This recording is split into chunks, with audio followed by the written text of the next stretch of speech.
Hi there, welcome to Sherry Stamp Treasures. Today I'm going to show you how to create this cute card. It's a standard size card, but it's using our scallop tag topper to create these little flaps. And then it just opens up like this. And then it's got a stamped image on the inside. So it's really easy, so I'm going to show you how you can create that. Okay, so what we're going to do is we're going to start with a 5.5 by 8.5 inch piece of Pool Party cardstock. And we are going to take the Stampin' Up! Paper cutter and a pencil, and we are going to line up the 5.5 inch side against the straight bit there and measure 1 inch. And just take the pencil and mark where you would cut at 1 inch. Just give that a little tick there and a little tick down here. Alright, so we've got a couple little notches there. Alright, now I'm just going to set the paper cutter aside for just a second. Okay, so now we're going to take our scallop tag topper, which is available through Stampin' Up!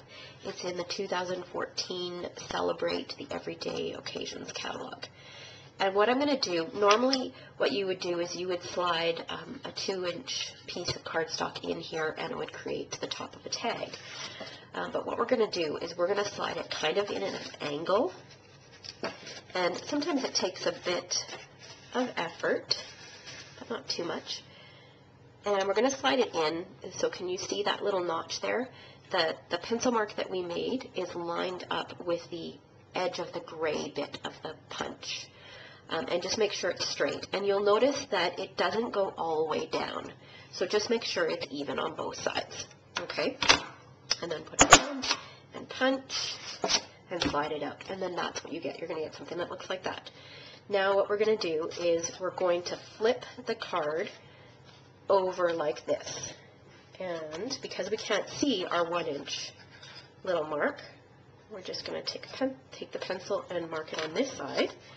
And again, feed it in at an angle.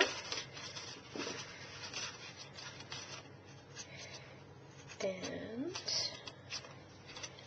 line it up again so that you can see that pencil mark is right at the edge of the gray. Alright, I'll make sure it's straight. Punch it again and slide it out. Slide that out of the way.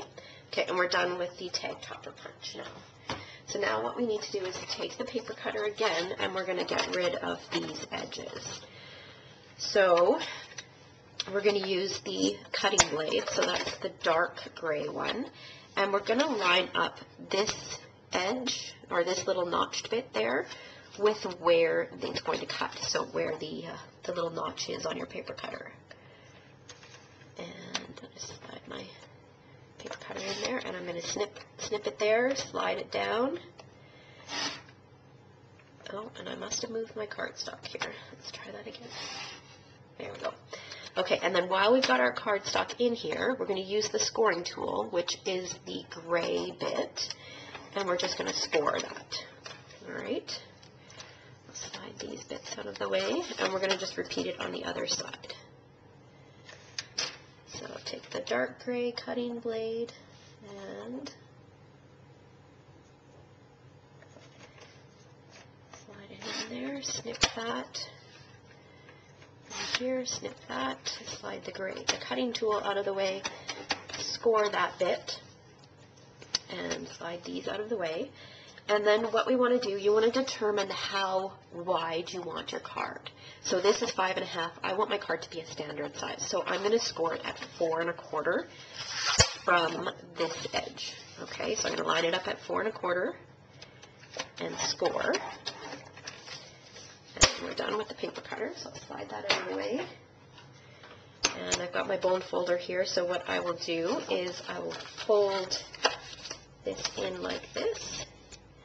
Make it nice and crisp, and then just fold this little flap in. Alright, and it looks like I need to just straighten that up a little bit, but you get the idea here. Okay, so that's how you create that card base. So I've got one here that I've decorated a little bit.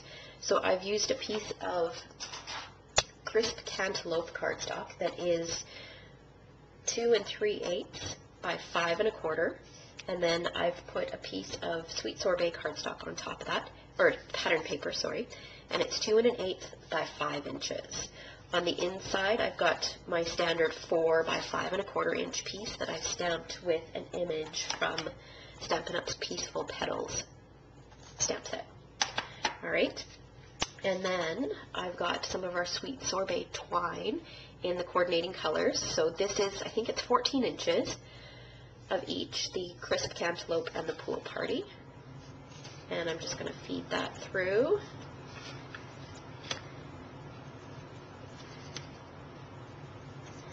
And tie a bow.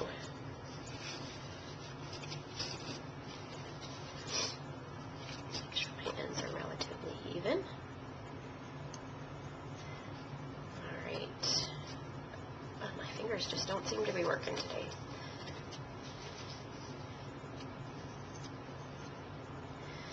Okay, so that's your card base. And you can clean up the ends on that and play around with the way it looks. So I wanted to keep this video relatively short. So I wanted to show you on one video how to create the card base, and then I will share with you tomorrow on how to create this lovely full flower. Okay, so thanks for watching. If you're looking for more inspiration, feel free to visit my blog at www.thestampedtreasures.com. Thanks for watching.